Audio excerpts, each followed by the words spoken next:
నమస్తే, welcome to our voice. నేను journalist నవత.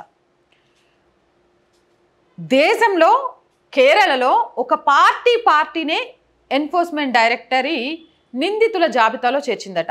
ఆప్కి కూడా ఢిల్లీకి సంబంధించి త్వరలో నిందితుల కేసులోకి వెళ్ళబోతోంది పార్టీ అనే వార్తలు వస్తున్న నేపథ్యంలో సోషల్ మీడియాలో ఇప్పుడు దేశంలో కేరళలో మనీ లాండరింగ్ ఆరోపణ కేసులో సిపిఎం నిందితుల జాబితాలో చేర్చేందుకు ఎన్ఫోర్స్మెంట్ డైరెక్టరీ సిద్ధం అవుతున్నట్టుగా తెలుస్తోంది. అంటే ఒక పార్టీనే ఎన్ఫోర్స్మెంట్ డైరెక్టరీ నిందితులుగా చేరుస్తున్నట్టు తెలుస్తోంది దేశంలో మొట్టమొదటిసారిగా.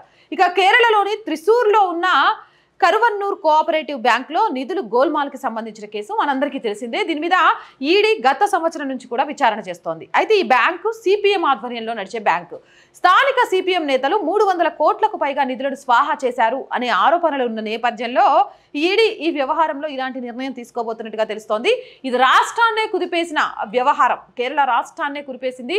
దీంట్లో సిపిఎం ఎమ్మెల్యే మాజీ మంత్రి ఎసి మొయిద్దీన్కు బ్యాంకు బినామీ లోన్లను మంజూరు చేసిందని గతంలోనే ఈడీ పేర్కొంది. అయితే మొయిద్దీన్ గతంలో త్రిశూర్ జిల్లా సిపిఎం కార్యదర్శిగా పనిచేశారు. ఈ కేసులో సిపిఎం ప్రమేయం కూడా ఉందని ఈడీ భావిస్తోంది. ఇప్పటికే పార్టీకి చెందిన కార్యాలయ స్థలం, వేర్వేరు బ్యాంకుల్లో ఉన్న 60 లక్షలను ఈడీ జప్తు చేసింది. ఇప్పుడు పార్టీని సైతం నిందితుల జాబితాలో చేర్చేందుకు సిద్ధమవుతున్నట్లు సమాచారం. ఒక పార్టీకి సంబంధించి కార్యాలయంతో పాటు వేర్వేరు బ్యాంకుల్లో ఆ పార్టీకి సంబంధించిన డబ్బుల్ని కూడా జప్తు చేయడం ఈడీ అనేది కేరళ సిపిఎం విషయంలోనే జరిగింది అనుకోవచ్చు. ఇప్పుడు దాదాపు 300 కోట్ల భారీ కుంభకోణం రాష్ట్రాన్ని కుదిపేసిన నేపథ్యంలో దీనికి సంబంధించిన మొత్తం పార్టీని సైతం నిందితుల జాబితాలో చేర్చేందుకు కూడా సిద్ధమవుతుందట.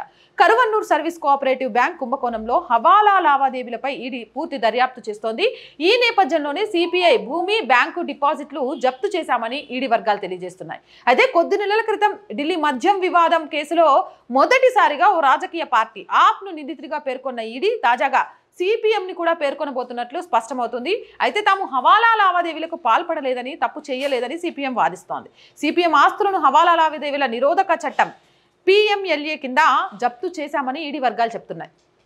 గతంలో మనము కాంగ్రెస్ ఎన్నికలకు ముందు అకౌంట్లు ఫ్రీజ్ అయ్యే విషయంలో కూడా ఈ వ్యవహారమే జరిగింది. వాళ్ళేమో ట్యాక్స్ ఎగ్గొట్టారు. ట్యాక్స్ ఎగ్గొట్టిన నేపథ్యంలో అకౌంట్లు ఫ్రీజ్ అయిపోతే దాన్ని సెంటిమెంటల్గా వాడుకోవడానికి కాంగ్రెస్ ప్రయత్నం చేసింది. ఒక పక్క నుంచి వీళ్ళ పేరు మీద ఏర్పడిన ఒక బ్యాంకు 300 కోట్ల కుంభకోణం జరిగి రాష్ట్రం మొత్తం అతలాకుతలమైతే మేము చేయలేదు, శుద్ధపూసలమని ఇంకా చెప్పుకునే ప్రయత్నం చేస్తే ఎవరు నమ్ముతారు?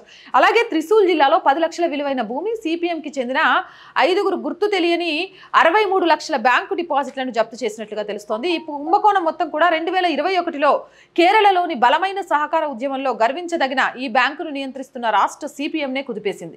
18 కేసులకు సంబంధించి 11 మంది బ్యాంకు పాలక మండలి సభ్యులు, 6గురు సిబ్బందిని అరెస్ట్ చేశారు. సిపిఎం ఎమ్మెల్యే మాజీ మంత్రి ఏసీ మొయిద్దీన్ ఆదేశాల మేరకు బ్యాంకు బినామీ రుణాలు మంజూరు చేసిందని గత ఏడాది చెప్పారు. ఇప్పుడు దేశంలో చాలా రాజకీయ పార్టీలు కూడా బినామీల పేరుతో చేస్తున్న ఆగడాలు చెప్పలేనివి.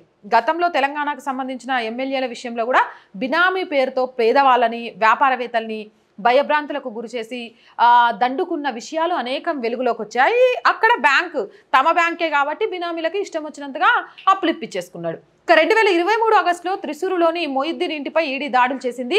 ఎల్డీఎఫ్ హయాంలో 2016 నుంచి 2021 వరకు స్థానిక స్వపరిపాలనా శాఖ మంత్రిగా మొయిద్దీన్ పనిచేసిన విషయం కూడా తెలిసిందే. 12,000 మంది డిపాజిటర్లు ఉన్నారు. కొంతమంది తమ పొదుపు మొత్తాలను తిరిగి ఇవ్వడంలో విఫలమవడంతో ఆత్మహత్య యత్నానికి పాల్పడ్డారు. కష్టపడి దాచుకున్న సొమ్ము రాకపోయేసరికి ఆత్మహత్యలు చేసుకోవడానికి కూడా సిద్ధమయ్యారట. ఇక ఎన్ఫోర్స్మెంట్ డైరెక్టరేట్ ఆరోపణలను సిపిఎం తిరస్కరించింది. కరువన్నూర్ బ్యాంకు కుంభకోణంపై ఈడీ దర్యాప్తు విషయమై రాజకీయంగా పోరాడతామని సిపిఎం కేరళ రాష్ట్ర కార్యదర్శి ఎంవి గోవిందన్ తెలిపారు. రాజకీయ కారణాల రీత్యా విపక్ష నేతలను లక్ష్యంగా చేసుకోవడం ఈడీకి అలవాటుగా మారిందని ధ్వజమెత్తారు. కేంద్ర దర్యాప్తు సంస్థ తమకు వ్యతిరేకంగా సాక్ష్యాధారాలు సేకరించడంలో విఫలమైందని విమర్శించారు. సిపిఎం పద్ధతి ప్రకారం పార్టీ కార్యాలయాల కోసం భూమిని సంబంధించిన జిల్లా కమిటీ కొనుగోలు చేసిందన్నారు. అయితే టైటిల్ డీడీ మాత్రం పార్టీ జిల్లా కార్యదర్శి పేరు మీద అమలు చేయబడుతుంది అని చెప్పుకొచ్చారు.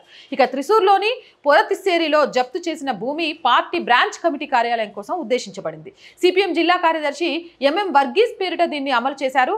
అలాగే భూమి కొనుగోలు చేసేందుకు నల్లధనాన్ని తరలించారని ఆరోపించారు. ఇటీవల ముగిసిన లోక్సభ ఎన్నికల్లో కేరళలో మొదటిసారిగా బీజేపీ అభ్యర్థిగా నటుడు, రాజకీయవేత్త సురేష్ గోపిని లోక్సభకు పంపిన త్రిశూల్ నియోజకవర్గంలో ఈ విషయం ఎన్నికల ప్రచారంలో సహితం కీలక ప్రచారాస్త్రంగా మారింది.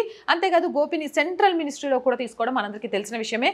ఆ తర్వాత గోపికి సంబంధించి కూడా ఒక ఫేక్ వార్తని మీడియాలో ప్రాపగండా చేసే ప్రయత్నం చేశారు. దానికి గట్టి కౌంటర్ని తన ఎక్స్ వేదికగా కూడా నటుడు రాజకీయ నాయకుడు గోపి చెప్పడం జరిగింది. కేరళలో ఏదేమైనా కానీ ఏం జరుగుతుంది, కేరళ మీద ప్రత్యేక ఫోకస్ పెట్టాల్సిన అవసరం ఉంది అనేది కూడా తెలుస్తోంది. ప్రజలను మోసం చేస్తూ మేము పోరాడే పార్టీ అని చెప్పుకోవడం ఎంతవరకు సహేతుకమో ఆ పార్టీ ఆలోచించాలి. ఆ పార్టీపై మీ అభిప్రాయం ఏంటి అనేది కూడా కామెంట్ సెక్షన్లో పెట్టేయండి. మోర్ వీడియోస్ కోసం మన ఛానల్ వెంటనే సబ్స్క్రైబ్ చేయండి. ప్రతిరోజు చెప్తున్నాము, ఛానల్ని దయచేసి సబ్స్క్రైబ్ చేసుకోండి చూసిన ప్రతి ఒక్కరూ అనేది. చాలామంది ఆ విషయాన్ని మర్చిపోతూనే ఉన్నారు. అందుకే పదే పదే గుర్తు చేస్తున్నాను. మీరంతా కూడా ఛానల్ చూసిన వెంటనే సబ్స్క్రైబ్ చేశారా, లైక్ చేశారా లేదా అనేది చూడండి. మీరు ఎంత లైక్ చేస్తే మన ఛానల్లోని వీడియోస్ అంత వైరల్గా మారుతాయి. ఎంతమంది సబ్స్క్రైబ్ చేస్తే అంత బలంగా అవుతుంది. నేను చెప్పే వార్తలన్నీ కూడా సమాజానికి హేతుగా ఉన్నాయి అనిపిస్తే ఖచ్చితంగా మీ చుట్టుపక్కల ఉన్న వాళ్ళందరితో కూడా ఛానల్ని సబ్స్క్రైబ్ చేయించండి. అండ్ మీ అందరి సపోర్ట్ కూడా ఈ ఛానల్కి చాలా చాలా చాలా అవసరం. కామెంట్ పెట్టి విమర్శలు చేసేవాళ్ళు ఎప్పుడూ చేస్తూనే ఉంటారు. బట్ విమర్శలను చూస్తూ ఆగిపోవాలి నేను అనుకోవట్లేదు. ఇంకా ముందుకెళ్ళాలి అంటే ఎక్విప్మెంట్ పరంగా కానీ, చిన్న ఆఫీస్ పరంగా కానీ, రిక్రూట్మెంట్ పరంగా కానీ మన ఛానల్కి చాలా అవసరం. అది కూడా ఎప్పటి వరకు మీ అందరి సహాయాన్ని నేను కోరుతానంటే, ఎప్పుడైతే మన ఛానల్ బ్రేక్ ఈవెన్కి చేరుకుంటుందో అప్పటి వరకు. బ్రేక్ ఈవెన్ చేరిన తర్వాత నా వల్ల నలుగురికి సహాయం చేస్తాను తప్ప నేను నలుగురు నుంచి మాత్రం ఖచ్చితంగా సహాయం తీసుకోను. అప్పటి వరకు మాత్రం మీ అందరూ సపోర్ట్ చేయండి. సపోర్ట్ చేయడానికి సబ్స్క్రిప్షన్ పక్కనే జాయిన్ అనే ఒక ఆప్షన్ కనిపిస్తుంది. 1 to 5 లెవెల్స్ ఉంటాయి. ఏదో ఒక లెవెల్లో సపోర్ట్ చేయండి. అలాగే స్క్రీన్ మీద గూగుల్ పే, ఫోన్పేతో పాటు అకౌంట్ డీటెయిల్స్ కూడా ఉంటాయి. అలా అయినా సపోర్ట్ చేయొచ్చు.